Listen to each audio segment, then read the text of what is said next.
Good morning mga talunan!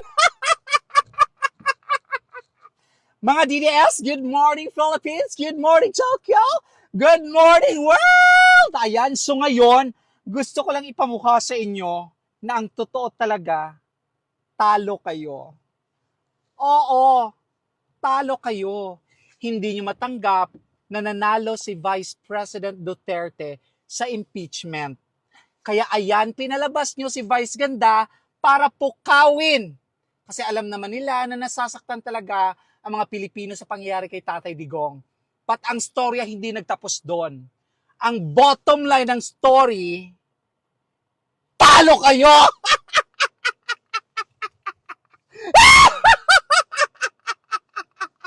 Oo, ginamit nyo si Vice Ganda kasi syempre malaki ang kanyang reach. Pero alam natin ang katotohanan. Mga talunan! O sige na, mag-work muna ako ha. Kasi hindi naman ako umaasa sa gobyerno. Hindi naman ako umaasa sa ayuda. Mga ayuda nation!